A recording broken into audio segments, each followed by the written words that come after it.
everyone, I'm Kevin, otherwise known as Forum BX257, here to bring you our 1980s G.I. Joe toy review. And today I'll be taking a look at the Cobra Emperor, the 1986 Serpentor. Now before I get into his first appearances, I'd like to go over his origin, because it is basically the same in both the comic books and the cartoons, as well as the file card as well. One of the few times where it is sort of similar.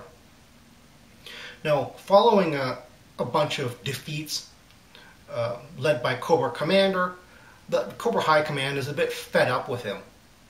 So Dr. Mindbender gets into his head to take the DNA strands of history's greatest world conquerors and make a composite clone for them to be their leader. Destro helps with the plan, and soon enough we have a composite clone called Serpentor, and he is vastly different in his style of command from Cobra Commander, obviously. He is physically very strong and also fairly cunning as well. Not just so much as cunning in his planning on taking over the world, but actually rather cunning in dealing with the Cobra Command as well. Now, he makes his first appearance in the comic books rather abruptly in issue 49. In the cartoon, they actually use it as the second season 5-part opener, where it's actually called Arise Serpentor Arise, and it's a series of adventures where the G.I. Joes are trying to stop Cobra from getting the DNA, but they're unsuccessful, and finally in the 4th part, Serpentor's birth. Now, whether you like Serpentor or not really depends on whether you like his attitude or not. Because honestly, Serpentor is not really a very humorous character. He is, well, as I said, very powerful.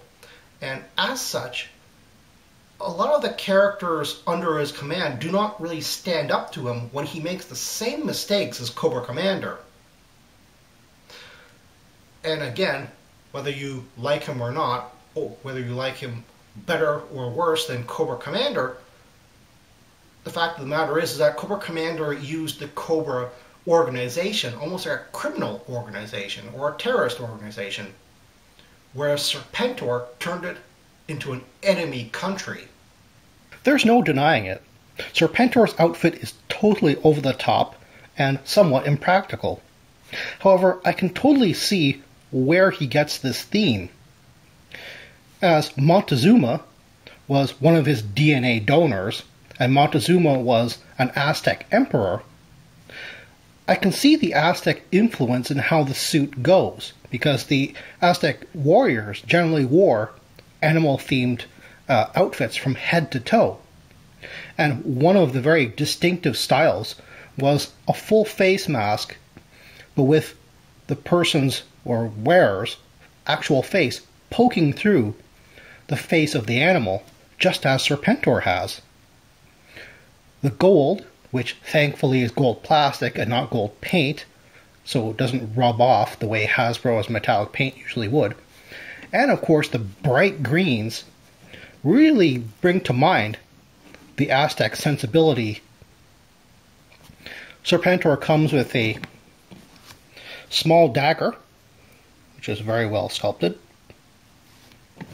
and of course his aforementioned glittery green cape is actually one of the most fragile of the G.I. Joe accessories ever made. You kind of have to twist his arm around like this to take it off very gently.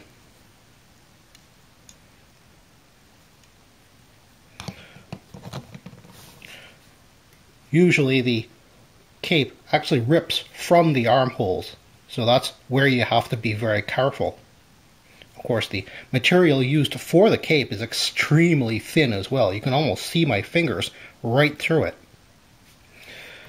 And finally, the cowl is actually removable, pegged in, sort of like a backpack. And as you can see, the cowl actually has the two indents which match up with the back of Serpentor's snakes here. So really you can only put this on kind of one way. Serpentor's helmet is unfortunately not removable. I suppose you can crack it off as it's a separate piece from the face, but I wouldn't recommend doing that. And even though his outfit is inspired by ancient traditions, maybe, he still has this sort of techno thing on his wrist, pointing probably towards a communications device, maybe. With the emphasis on Serpentor being such a powerful, like physically powerful character, you would think that they would actually make him a bit taller. But in fact, he's not that much taller than a regular G.I. Joe figure. As a matter of fact, he's not that taller than Sergeant Slaughter here. As a matter of fact, it's really the cowl that gives him the appearance of being much taller. As Serpentor was sold as more or less a deluxe figure, he came with a small vehicle, the Air Chariot. Now the Air Chariot came with two guns which pivoted on this angle.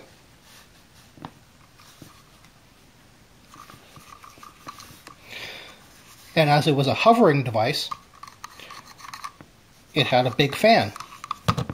And you have a knob underneath here, a knob which can pop off, so you might want to look out for that. It doesn't make the fan pop out or anything, but it's actually better to have the knob in there. And of course you spin it around as you would a helicopter. It also has moving handlebars. And if you move them, the snake head on the front moved along with it. There is one foot peg here for the left foot. One interesting thing is the stickers have these little squares on the right side, which I always assumed were brake and acceleration pedals.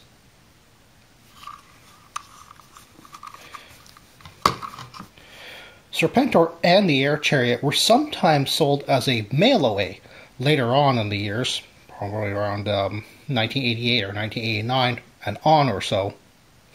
And even though they weren't broken up, Serpentor would sometimes not have his cape.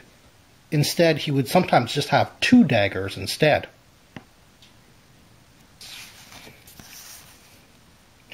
Oh, don't forget to send his pet Cobra for the ride. That's right, Serpentor comes with a little animal companion, a pet Cobra. Made of a very rubbery material. Most of the retail releases were like this, a sort of a golden rubbery plastic. However, some of the mail-aways had a very darker color, almost bronze, and sometimes they'd almost have no metallic finish on them at all, leaving them a sort of a translucent green. Of course, it's rubbery enough so you could actually kind of wrap it around Serpentor if you wanted to. Or, as the instructions suggest, just put it right on the Air Chariot. He's rubbery enough to wrap around one of the guns as well.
Well, that's all the time I have right now. Please check out my Facebook page for more information and behind-the-scenes photos for these reviews. Thank you for watching this video, and stay tuned for next time to see another 1980s G.I. Joe toy review. See you then.